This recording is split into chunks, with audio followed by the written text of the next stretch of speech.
Hi everyone, welcome back to another scrapbook layout video, and thank you for joining me again today. And also thank you for joining me for the last layout for season 6 of Spin Less Scrap More. I will do a recap video. I know some people like to watch only the recap videos, so I always try to do a recap video and show you, it's a good way to show you what's left over and so on and so forth. So I really didn't think I would get another layout done. I just didn't feel like the layouts matched up too well with the stickers, but I took another look and I've actually started a Pinterest board, which I don't use Pinterest as much as I used to, but I still on occasion will go on there. And I started a board that's called, I think I called it Layouts with Scraps. And I started it when I started this Spin Less Scrap More series so that I would know whether or not it would just give me ideas for when I'm down to this few pieces. I actually had quite a bit left. I did start this series with 5 pieces, which made a big difference, and I also gutted a couple of the pieces. You know, if you saw the other videos, the other layouts, you know I gutted a bunch of them, so I'm going to give this a try. I found this one. I apologize because I thought I had shared it in the video, the layout that I'm basically mimicking, but I must not have. But basically, the layout is a bunch of strips of paper. Now, I'm not really measuring here. I just wanted to make sure to get a bunch of different strips of about all the different pattern papers, even the ones that were like small there. You can see I'm going to make them look like they're longer than what I have left. Mainly that red snowflake one. I really wanted to make sure to get that on here to really bring in the feel of Christmas. So for these two, oh, what size are these? I want to say 3 by 3.5 or something like that. Let's look on the mat. I think they're 3 by 3.5. I think that is what the sketch on Pinterest actually called for. So I just kind of went for it. And I'm not going to have photos for this by the end of this video. I'm going to try to have photos on them, but I'm thinking of some kind of black and white, maybe Christmassy photos would be really good on this layout. What I'm also doing here is I put the photos about where I wanted them to go on the layout. I think I have inked all the edges at this point. I think I did that all off screen because that was a lot of inking of the edges. Now I'm just going to start adding strips. What I'm doing is taking these strips that aren't as long, and wherever the photo goes, I'm making sure that it will be seen. So in between the two photos, you'll see a strip of that paper. So you'll see what I mean a little bit more as we go along. I don't really have any rhyme or reason in mind. I'm trying to kind of follow along. So here I'm going to take this candy cane strip and I'm going to make it look like it's longer. So where I've marked with the pencils, I'm going to take a little piece and cut it so I know it's going to show up in between the photos. And I'm also going to have enough to go as far as I want it to on both sides of the paper.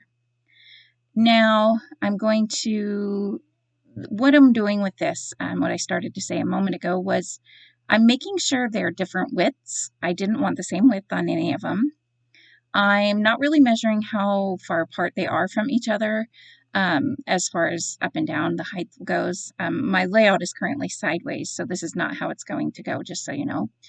And I'm also making sure, different widths, the different sizes, like how far out they go towards the edge of the layout. You can see that I don't have the same lengths on any of them. So, which gets a little harder at the top and the bottom, I knew I wanted that black one at the top, or I mean at the bottom to kind of be the shelf. And then I'm going to add these other ones.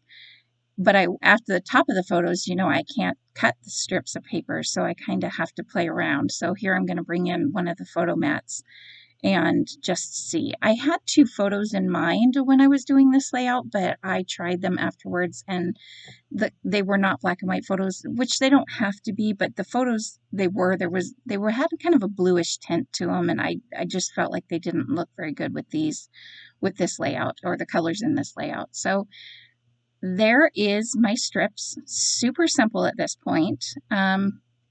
I'm going to add the 2 photo mats down. And then for a little bit of added interest, I am going to take my, again, my, oh, I thought I used my Stardust. Okay, so I went for some added interest. I'm using, this is a very old like spray mist from Studio Calico. I can't remember the name of the color. It was only available in a kit, and I don't think it's available to buy anywhere. And I do apologize for that, but it's my favorite. It's always been my favorite color. So for a little more, something more, I'm going to take this paste, and I think this is called, I thought I showed it, but apparently not. This is like, I will link this below because I really like the color. But, well, first of all, I thought I'd ruin the page because I really just wanted something kind of simple there. Just kind of mimic the look of snowflakes. This one kind of has stars and different kind of star shapes, so it's not so much snowflakes, but this color is so subtle that you can't really tell at the end. But I basically knew my 3 cluster areas and where I wanted them to go. It's like something duo transfer gel, metallic duo, I don't know what it's called. Anyways, like I said, I'll link it below. But I went a little heavy-handed with it on my layout, and I have to tell you, I was really disappointed at first, and I'm like, oh, darn it. But I came back the next day, and I still don't like it at this point, but I do like it at the end because it ends up having not a lot of it gets covered up. So you can see there that it's just this really subtle, it's a little shiny in different lights, but it's super subtle. And I really like the way, I'm glad that I added it on there. And again, I wanted it to just kind of mimic the look of snow and snowflakes, even though it's stars and stuff. So also on the sketch, down in this corner, which is where I knew I wanted some of my, where I knew I wanted a cluster to be, on the sketch, they have a little area down in this cluster with a couple different strips. So I went ahead and went for that as well. I can't remember, but I don't think they have a cluster in the top left-hand side, but I believe I add something up there. So that's why I went ahead and added the transfer gel or whatever that stuff is. So as I was working, I started thinking there was 2 strips of black and it just needed a little something more. So I got out my peel-offs. I really love my peel-offs. Let me know below. I have to tell you that free shipping event happened, and I got my peel-offs already. I was really surprised. They came, it didn't take nearly as long as I thought they would this time of year, you know, especially with all the problems going on with packages and stuff.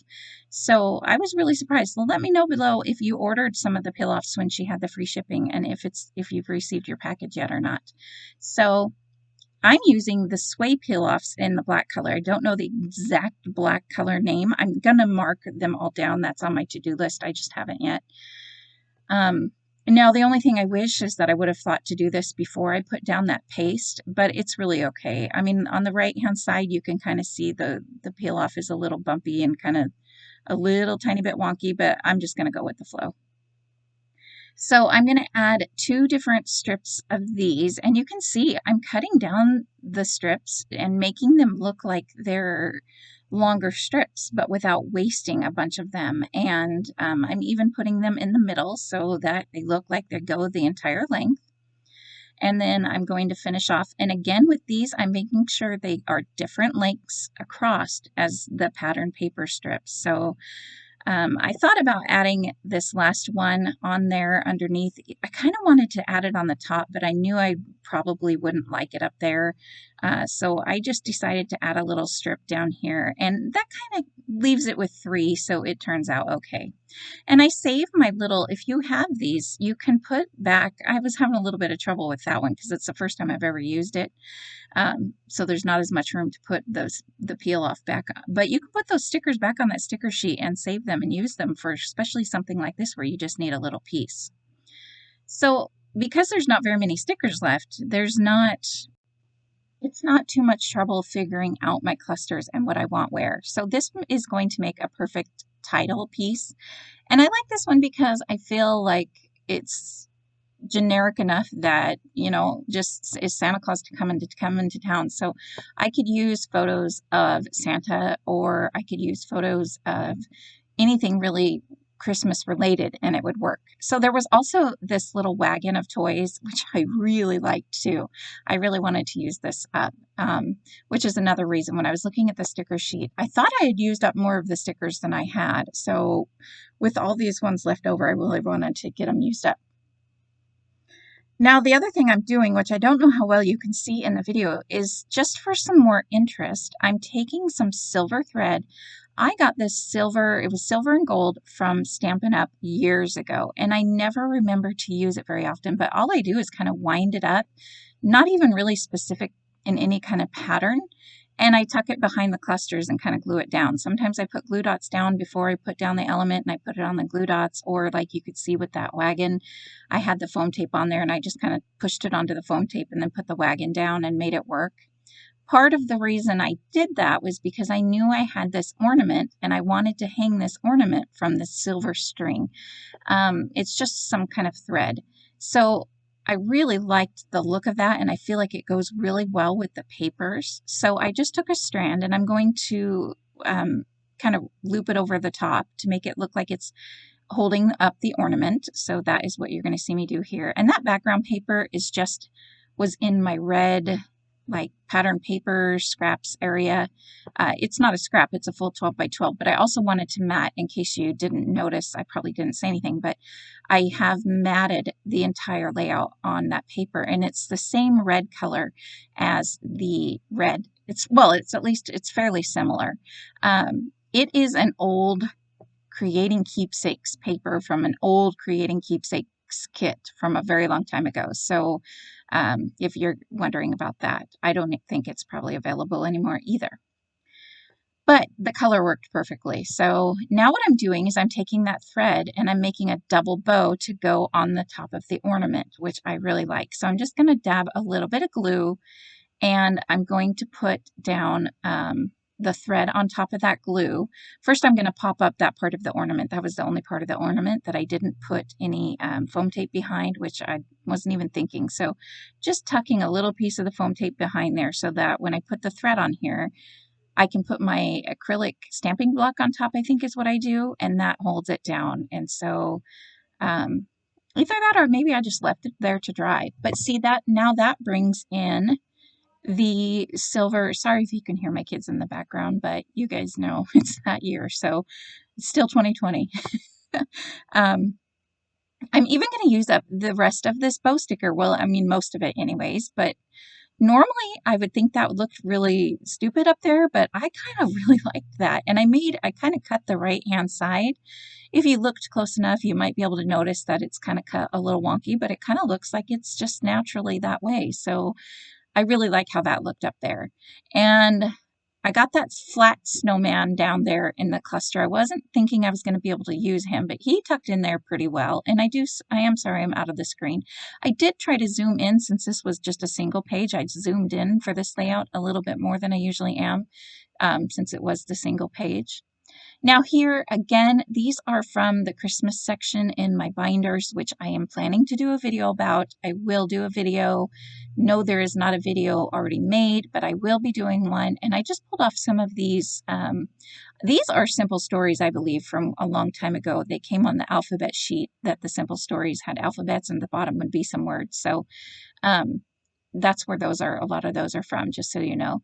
And that's pretty much it. I just wanted to bring that black color, and why not? It uses up some of the words. So I think that is pretty much the only thing. I think I tried to use some of the snowflakes, but I did add some gems around in each cluster, and they don't look so good in the pictures, but they look better in person. So I added one in the middle of that thread there. You can kind of see the bow there, and that is my layout. So thank you so much for watching. I will see you guys next time, and now it is time for the recap. See you there. Bye.